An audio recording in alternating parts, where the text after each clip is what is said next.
I caught him rehearsing a breakup speech, with his girlfriend and her best friend filming. She'll cry then start begging, he smirked. She'll say she can't live without me. Probably promise to change. She'll say she'll do anything, just don't leave. He talked. I listened. Then I slid an envelope across the table, signed, sealed and witnessed. His smile faded fast. The camera caught it all as he opened it, and realized just how badly he'd underestimated me. I never planned to be early that day. Traffic on the interstate had been suspiciously light, and the lunch meeting with our potential investors wrapped up 40 minutes ahead of schedule. Walking through the quiet back entrance of our office building, I was already mentally rehearsing my exciting update for Colton. The Richardson deal was practically secured, just one more signature needed. After 3 years of brutal work weeks and financial gambles, we were finally about to break through. Before we continue, I want to take a moment to thank you for joining me on this journey of betrayal and reclamation. If you've ever felt underestimated or overlooked, this story might resonate deeply with you. Consider subscribing. It's completely free and connects you with others who appreciate these tales of quiet strength and calculated justice. Now let's return to the moment everything changed. That's when I heard my husband's voice drifting from the conference room, the door left slightly ajar. Something in his tone made me pause, an unfamiliar coldness I'd never heard him use at work. She'll cry then start begging, Colton was saying, his voice carrying a smirk I could practically visualize without seeing his face. She'll say she can't live without me. Probably promise to change. I froze, my hand gripping the strap of my leather messenger bag so tightly my knuckles turned white. Who was he talking about? My stomach twisted with a sick feeling I couldn't immediately identify. She'll say she'll do anything, just don't leave, he continued, his voice taking on a mocking tone that made my blood run cold. Instinct told me to stay hidden. I pressed myself against the wall beside the door, barely breathing as my husband continued. Riley's always been predictable like that. Remember when I wanted to move cross-country for business school? The waterworks started immediately. Same thing when I suggested selling her dad's lake house to fund the initial startup costs. My name. He was talking about me. The floor seemed to tilt beneath my feet, but something kept me rooted in place. The timing has to be perfect, Colton continued. Right after we sign with Richardson, but before the money hits our accounts. She'll be too emotional to think clearly about her stake in the company. A female voice responded, familiar in a way that made my skin crawl. And you're sure the prenup covers this scenario? Lydia. Our company's marketing director.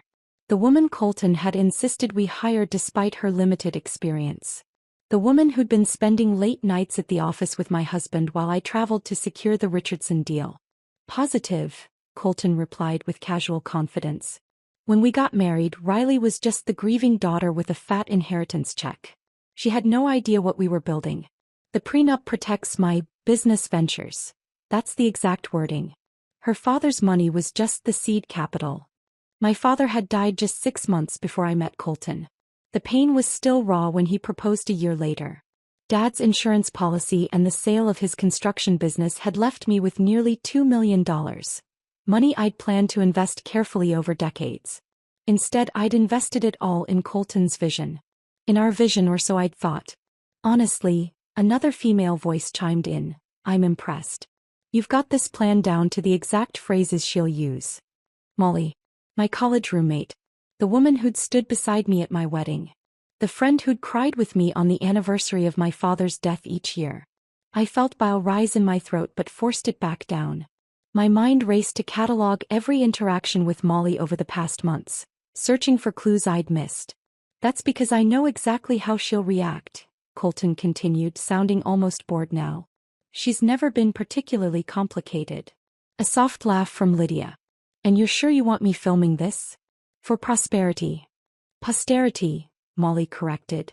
And yes, we need documentation of how she reacts when you tell her. If she tries anything funny with the company afterward. She won't, Colton interrupted. Riley avoids confrontation like the plague. Always has. She'll be too devastated to fight back. Something shifted inside me in that moment. A fundamental change in the foundation of who I was. The woman they were describing, the woman my husband thought he knew so thoroughly, began dissolving. In her place stood someone new, someone they hadn't accounted for in their careful calculations. I should have burst through the door. Should have screamed and demanded explanations. Instead, I silently took 3 steps backward, then turned and walked on trembling legs to the emergency exit stairwell. Only there, in the cold concrete enclosure, did I allow myself a single shuddering breath. My father had built his construction company from nothing, working 60-hour weeks for decades. Always understand the full blueprint before you start building, he told me countless times. Now, I needed the complete picture of what I was facing. Inside my office, I locked the door and sank into my chair, mind churning through every business document Colton and I had signed together. The prenuptial agreement I'd thought was a formality. The operating agreement for Meridian Tech that established ownership stakes. The Richardson contract waiting for signatures that would triple our company's value overnight. While my computer booted up, I slipped off my wedding ring and placed it on the desk. 3 carats of diamond that had once symbolized promise now looked like nothing more than a transaction cost. A down payment Colton had made on access to my inheritance. I opened our secure document server and began methodically downloading everything. Financial records, contracts, emails, meeting minutes. My hands worked steadily even as my mind struggled to process the betrayal. 3 years of marriage. 5 years of partnership. All of it built on calculations I hadn't been privy to. My phone buzzed with a text from Colton. How did Richardson meeting go? Home late tonight. Big project with marketing team. With Lydia. I typed back. Meeting great. Deal almost closed. Take your time tonight. As I hit send, a strange calm settled over me. Colton believed he had mapped out every possible reaction I might have, every emotional response to his practiced betrayal. He thought he knew exactly who I was and what I would do. But he had made a critical miscalculation. He had never actually seen me fight for something, because until now I'd believed we were fighting together. He'd never witnessed what I was capable of when cornered because he'd always positioned himself as my ally, never my opponent. I opened my contacts and scrolled to a name I hadn't called in months. Marcus Devereaux, my father's attorney. The man who had handled his estate and advised me on my inheritance. The man who had gently suggested a more thorough prenuptial agreement, which I had politely declined. Marcus? It's Riley Jensen. I need your help with something urgent and completely confidential. As I explained the situation, my voice remained steady, a stark contrast to the Riley that Colton had so confidently described in the conference room. The Riley who would cry, beg, and promise to change. That woman no longer existed. In her place stood someone with a clear objective and the resources to achieve it. Someone who understood now that trust was a luxury she could no longer afford, and that the only reliable blueprint was one she designed herself. I had 7 days until the Richardson deal closed. 7 days to rewrite the ending Colton thought was already written. Marcus Devereaux's office hadn't changed in the 5 years since I'd sat across from him discussing my father's estate. The same leather-bound law books lined mahogany shelves. The same understated art adorned the walls, and the same look of measured concern crossed his face as I laid out what I'd discovered. I need to understand exactly where I stand, I said, sliding my father's worn notebook across his desk. I'd kept meticulous notes since that day in the conference room, times, dates, verbatim quotes. And I need to know if there's anything I can do before he makes his move. Marcus studied my notes through reading glasses perched on his nose. Your father would be proud of your composure, Riley. Not many could maintain such clarity in your position. I don't feel composed, I admitted, the first crack in my voice since I'd entered his office. I feel like I'm playing a part in some terrible play. That's exactly what you're doing, Marcus nodded, reaching for our original business incorporation documents. And it's crucial you don't break character until we understand the full script. For 3 hours, we dissected every legal document connected to Meridian Tech. The initial seed funding agreement where I'd contributed $1.8 million from my inheritance. The operating agreement where Colton held 60% ownership despite my larger financial contribution. A concession I'd made because he'd convinced me his sweat equity and industry connections warranted the controlling interest. There's something odd here, Marcus said, tapping a paragraph in our quarterly financial report. These development costs for the Richardson project.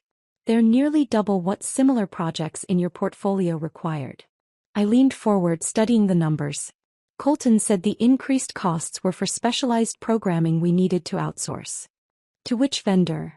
Marcus asked. A quick search revealed a company I'd never heard of, Parallax Solutions LLC. Founded 18 months ago with no website, no social media presence, and a business address that appeared to be a mail drop in Delaware. I need to know who owns this company, I said. Marcus nodded.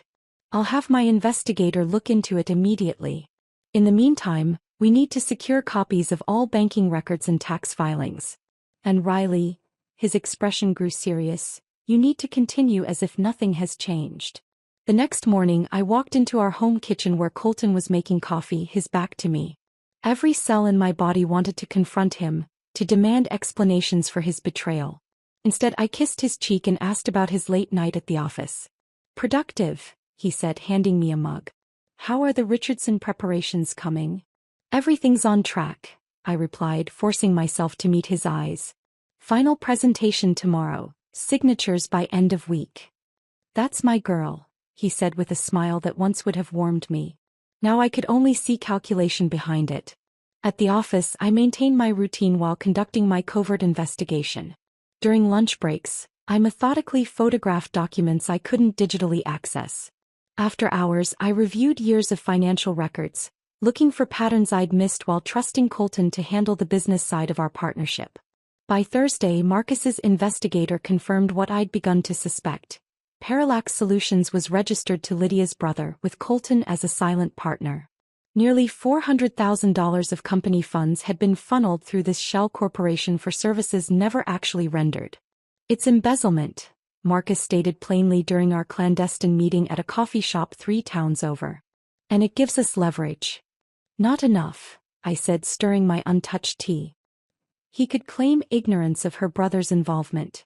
We need something irrefutable. That evening Molly called, her voice cheerful as she invited me to lunch the following day. Just us girls, she said.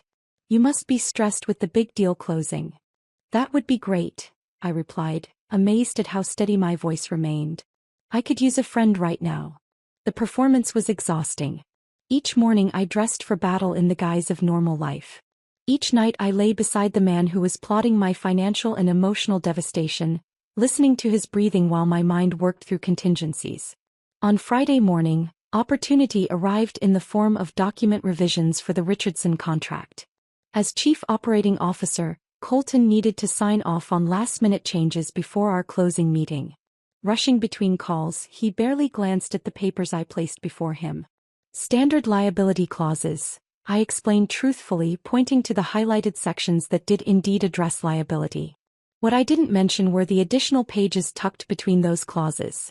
Documents Marcus had prepared authorizing transfer of intellectual property rights for our core technology from the company to me personally. In his haste and distraction, Colton signed them all. Thanks, babe, he said, already turning back to his call. I gathered the papers with steady hands, heart pounding as I walked them directly to the notary public who worked 2 floors down. With each signature she authenticated, my position strengthened. That afternoon, Marcus confirmed what these documents meant. Even if Colton maintained control of Meridian Tech as a business entity, the technology that made the company valuable now legally belonged to me alone. Any attempt to cut me out would render his company virtually worthless to Richardson or any other potential buyer. This is your safety net, Marcus explained, carefully storing the notarized documents in his briefcase. But we're still missing the smoking gun that proves his intent. As I drove home that evening, mental exhaustion threatened to overwhelm me. Maintaining this facade while dismantling Colton's plans piece by piece required a strength I hadn't known I possessed. At a red light, I caught my reflection in the rearview mirror and barely recognized the woman staring back. Her eyes harder, her jaw set with determination my father would have recognized from his own face. My phone chimed with a text from Colton. Reservation tomorrow night. Steakhouse downtown. Celebrating our last dinner before becoming millionaires. I knew what he was planning. The restaurant, public enough to discourage a scene, private enough for his prepared speech. Lydia positioned nearby with her camera. The facade of celebration that would quickly transform into the end of our marriage. Little did he know I had my own plans for that dinner. My own envelope to slide across the table. I texted back a single word, perfect.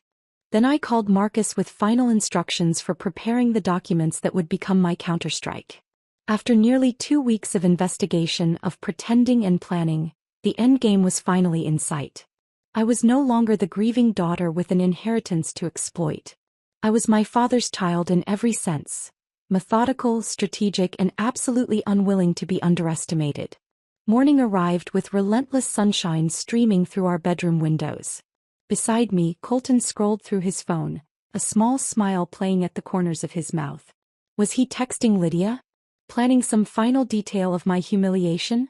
I would never know, and strangely I no longer cared to. Richardson's team wants a final review meeting before the signing ceremony, I mentioned casually, sliding out of bed. I scheduled it for 11. Colton nodded absently. You handle it.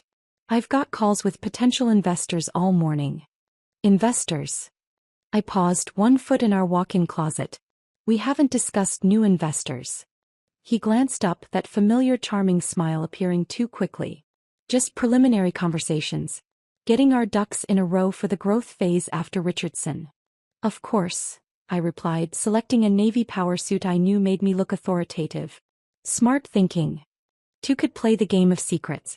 While he conducted his preliminary conversations, I would be shifting key client relationships to my direct management, a move I'd begun initiating days ago. The Richardson review meeting went smoothly, their legal team impressed with the thoroughness of our documentation. Colton had always been the face of these meetings, but today I took center stage, showcasing intimate knowledge of every project detail. Our clients seemed pleasantly surprised by my command of the technical aspects Colton had always insisted on handling. Your wife is quite the powerhouse, Richardson's CEO commented to Colton during a break. I watched his face carefully, noting the momentary tightening around his eyes. She's full of surprises, he replied, his hand finding the small of my back in a gesture that once felt protective but now felt possessive. After the meeting, I spotted Molly waiting in the lobby, her designer handbag clutched nervously in manicured fingers. Our scheduled lunch. The one where she was supposed to subtly gather intelligence on my emotional state before tomorrow's planned ambush. Ready for girl time? She called, her smile too bright. Absolutely, I replied, matching her false cheer as we walked to the upscale bistro around the corner. We ordered salads neither of us would eat and exchanged pleasantries about the weather. All the while I studied my former friend, the woman who had held my hand at my father's funeral, who had helped me pick out my wedding dress, who now sat across from me plotting my downfall. How are things with Colton? She finally asked, her tone practiced concern. You both seem so busy lately. I took a deliberate sip of water, placed the glass down precisely and met her eyes. It's interesting you should ask about Colton, I said quietly. I've been meaning to thank you. Her perfectly shaped eyebrows rose slightly. Thank me. For filming his rehearsal. The divorce speech practice. It was quite enlightening. All color drained from Molly's face. Her mouth opened, closed, then opened again like a fish suddenly finding itself on dry land. Riley, No need to explain, I interrupted, my voice steady despite the thundering of my heart. You've made your allegiances clear. I just have one question. He stared frozen. Was it worth it? Trading 15 years of friendship for whatever he promised you. Tears welled in her eyes. Genuine or another performance, I couldn't tell anymore. It's not what you think, she whispered. Lydia approached me. Said it would just be documentation in case you tried to take everything in the divorce. I didn't know he was planning to cut you out financially. But you knew he was planning to break my heart, I replied. And you were going to film it for posterity. She flinched at my deliberate use of the correct word, the one she had corrected Lydia on during their planning session. I'm sorry, she said, a tear tracking down her cheek. I placed cash on the table for my untouched meal and stood. Your apology is noted. And Molly? I wouldn't mention this conversation to Colton or Lydia. It would be unfortunate for your position at Williams and Marsh if your employers learned you were involved in corporate espionage. Her law firm had strict ethics policies, a fact she'd complained about during brunches over the years.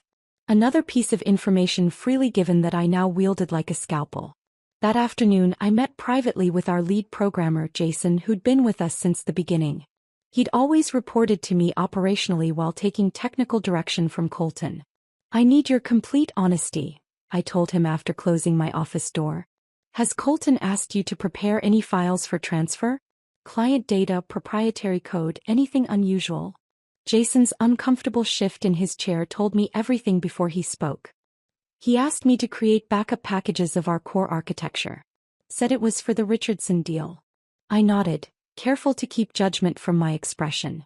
When did he request this? 3 weeks ago. And again yesterday. Said he needed them by tomorrow afternoon. Perfect timing for his planned exit strategy. I'd like you to prepare those packages as requested, I said calmly. But I need verified copies secured in our protected repository. Can you do that without raising suspicion? Jason studied me, loyalty warring with confusion. Is everything okay, Riley? It will be, I assured him. I'm just ensuring our intellectual property remains protected during this transition period. That evening in our empty house, I allowed myself 30 minutes of honest grief.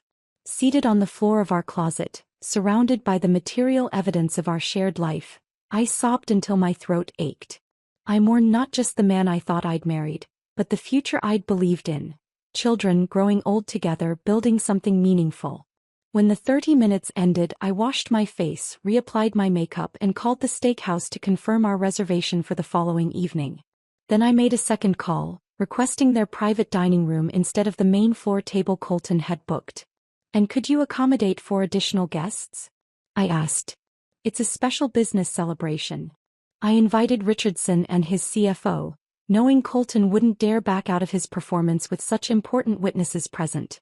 I also invited 2 board members I trusted, people who had respected my father and who had substantial influence in our industry. The stage was perfectly set. As I prepared for bed that night, Colton emerged from the shower, towel wrapped around his waist. For a moment, watching him move through our bedroom with such familiar comfort, doubt crept in. Had I misunderstood? Was I overreacting? Then his phone buzzed on the nightstand. He lunged for it with unusual urgency, angling the screen away from me. Everything okay? I asked mildly. Just Lydia, he replied too casually. Final details for the Richardson signing ceremony. Ah, I nodded, turning away to hide my expression. Everything needs to be perfect tomorrow. On that point at least we completely agreed. The morning of what Colton believed would be his triumphant exit dawned bright and crisp. An autumn Saturday that smelled of possibilities, both endings and beginnings.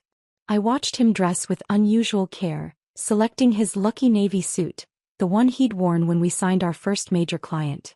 Big day, he commented, adjusting his tie in the mirror, eyes never quite meeting mine in the reflection. Life-changing, I agreed, the double meaning lost on him as he checked his phone for the 5th time in as many minutes. While he headed to the office for last-minute preparations, I drove to Marcus's home, where we finalized the contents of my envelope. Each document had been carefully prepared, notarized, and strategically organized for maximum impact. Remember, Marcus advised as he slid the papers into a heavy cream envelope with my father's law firm's letterhead. Timing is everything. Let him begin his speech, establish his intent clearly before the witnesses, then present your counter. I nodded, fingering the edge of the sealed envelope. And the Richardson team knows to remain neutral? They understand only that there may be an internal dispute that doesn't affect their acquisition of the technology rights, which, thanks to those documents Colton signed, now belongs solely to you regardless of company ownership. At 6:30 p.m., I arrived at Hawthorne's Steakhouse 15 minutes before our reservation. The maitre d' escorted me to the private dining room I'd arranged, its rich mahogany table set for 7. The empty chair beside mine a silent acknowledgement of what was to come. Richardson and his CFO arrived first, followed by the board members. Professional small talk filled the air as servers poured wine and described the evening's specials. I maintained perfect composure, discussing third-quarter projections and market expansions as if this were any normal business dinner. At precisely 7:02 p.m., Colton entered, momentarily freezing when he saw the assembled group. Surprise, I said, rising to kiss his cheek. I thought we should celebrate properly, with the people who helped make this deal possible. His recovery was impressive, the charming smile appearing as he shook hands and accepted congratulations. But I caught the flash of panic in his eyes, the subtle glance toward the main dining room where, undoubtedly, Lydia waited with her camera. "When did you arrange this?" he asked through clenched teeth as we took our seats. "Yesterday," I replied calmly. "I know how much you appreciate a good dramatic setting." Dinner proceeded with excruciating normalcy. The stakes were perfect, the wine flowed generously, and business conversation dominated. Beneath the table I felt Colton's leg bouncing with nervous energy. Twice he checked his watch and once he excused himself, to text Lydia, I presumed. As dessert menus were presented, I caught a glimpse of movement near the private room's partially open door. Molly stood in the hallway, pretending to examine a painting while clearly monitoring our table. Behind her, half hidden by a decorative plant, Lydia clutched what appeared to be her phone, positioned for recording. So they'd adapted their plan. The audience had changed, but the performance would proceed. Colton cleared his throat, setting down his untouched dessert menu. His posture shifted subtly as he turned toward me, ignoring our dinner guests. This was it, the moment he'd rehearsed, the speech he'd practiced while being filmed. "Riley," he began, his voice taking on that practiced, gentle tone I now recognized as completely artificial. "There's something I've been wanting to talk to you about. Something important." Richardson glanced up, confusion crossing his face at the sudden personal turn in conversation. "I've been doing a lot of thinking lately," Colton continued, "about us, about where we're headed." I noticed his eyes dart quickly toward the door where Lydia had shifted position, her phone now clearly visible as she recorded. The board members exchanged uncomfortable glances, sensing the inappropriate timing of what appeared to be a personal conversation. "I think we both know things haven't been right between us for a while," Colton pressed on, committed now to his script despite the unexpected audience. "We've grown apart. Become different people." He paused, a practiced moment of apparent reflection that I now recognized as calculated. "I think it would be best if we separated. Ended our marriage before we start resenting each other." The table fell silent. Richardson's CFO stared intently at his water glass. One board member began to rise, clearly uncomfortable, but I gestured subtly for him to remain seated. "I know this is difficult to hear," Colton continued, reaching for my hand across the table in a gesture that looked caring but felt mechanical. "You might feel like you can't live without me right now. You might even promise to change, to be different. To do anything, just don't leave." I supplied, quoting his rehearsal verbatim. His rhythm faltered, eyes widening slightly before he recovered. "Something like that, yes. But I've made up my mind. It's better this way. Cleaner." I allowed 5 seconds of perfect silence to fill the room, feeling the weight of our guests' discomfort and Colton's growing confidence that his plan, though modified, was working. Then I reached into my purse and withdrew the cream envelope. "I prepared something for this moment," I said, my voice steady as I slid it across the white tablecloth toward him. "Something I think you should see before you continue." Confusion crossed his face. This wasn't part of his script. His hand hesitated before taking the envelope, the heavy paper making a soft sound as he broke the seal and withdrew the contents. "What is this?" he murmured, scanning the first document. "That," I replied clearly enough for everyone to hear, "is a complete accounting of the funds diverted from Meridian Tech to Parallax Solutions, the shell company you created with Lydia's brother." His face paled as he flipped to the next document. "That's the intellectual property transfer you signed last week, giving me sole ownership of our core technology patents." His hands began to tremble slightly as he continued through the stack. "And that," I said as he reached the final pages, "is a copy of the video recording where you practiced this exact breakup speech, discussing how predictably I would beg and cry, while Lydia filmed and Molly coached you on what to say." At the doorway I heard a sharp intake of breath. Lydia had lowered her phone, her face a mask of shock visible through the partially open door. "You might want to invite your audience to join us properly," I suggested to Colton, whose face had transformed from confident to ashen. "Since they went to such trouble to document this moment." For several excruciating seconds, the only sound in the private dining room was the soft classical music drifting from hidden speakers.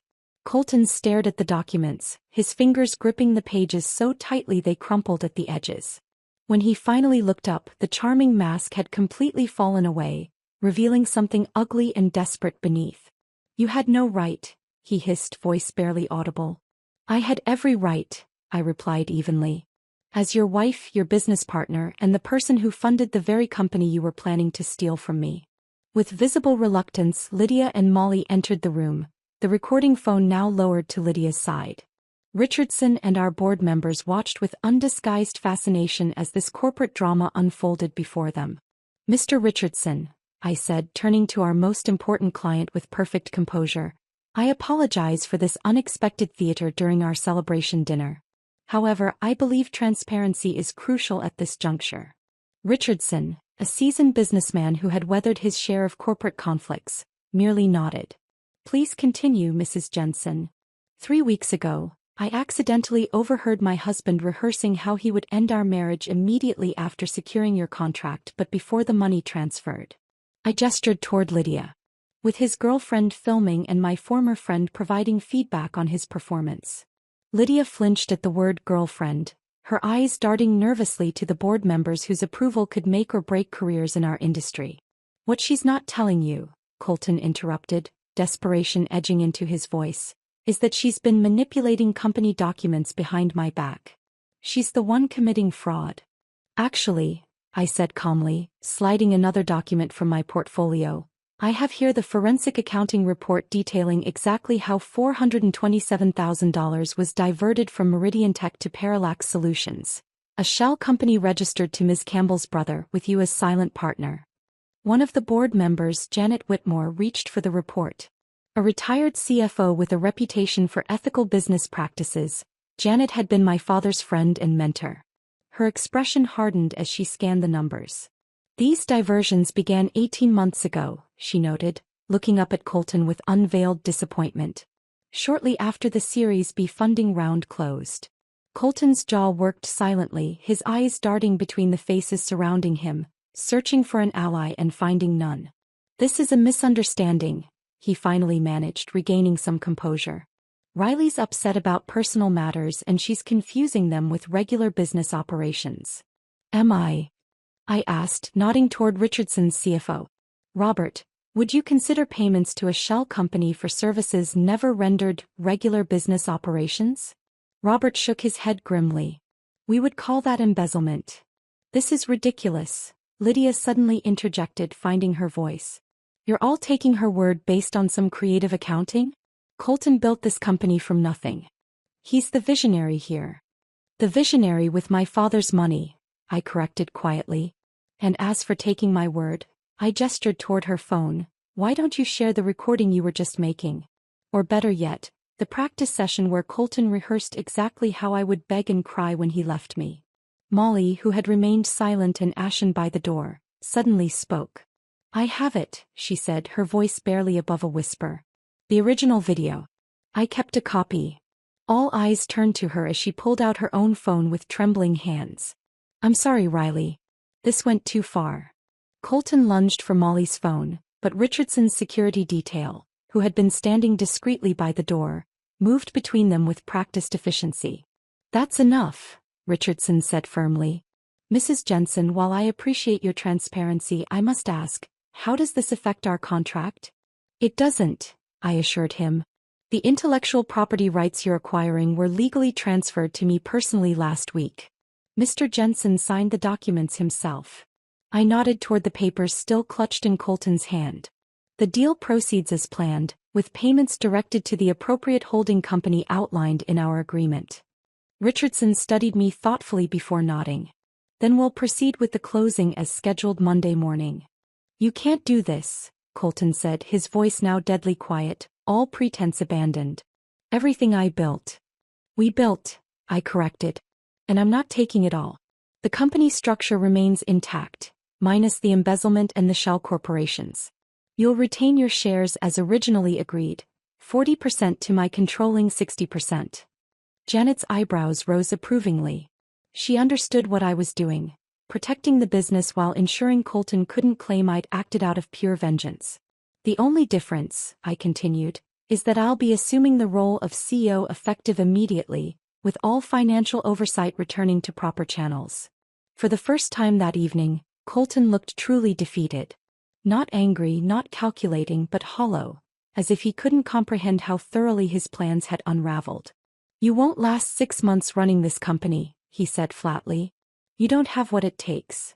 I smiled then, not with malice but with genuine certainty. My father built a construction empire with nothing but determination and integrity. I've inherited both. The dinner concluded shortly afterward, our guests departing with handshakes and meaningful glances. Lydia slipped away during the commotion. Molly lingered last, her tear-streaked face a portrait of regret.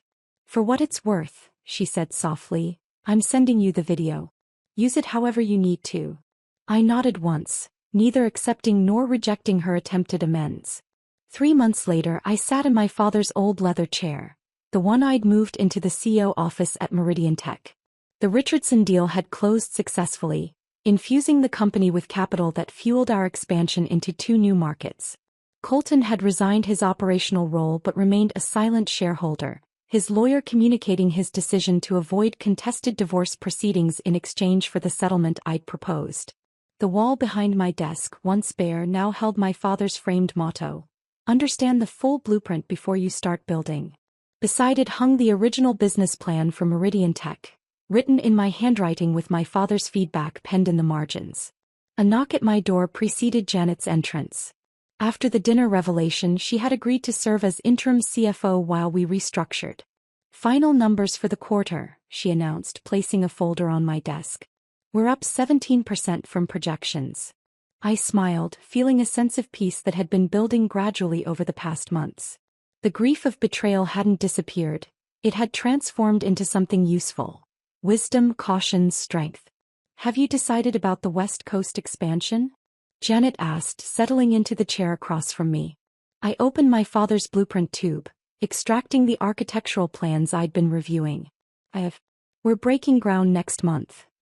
Not just on a new office building but on my future. One I was designing myself, with clear eyes and hard-earned knowledge of exactly what I was capable of surviving, and more importantly, what I was capable of building from the ashes of betrayal. If this story of reclaiming power resonated with you, please hit subscribe. It's free and helps support more stories like this. Leave your thoughts in the comments. Have you ever found strength when someone underestimated you? Thanks for listening, and I'll see you in the next one.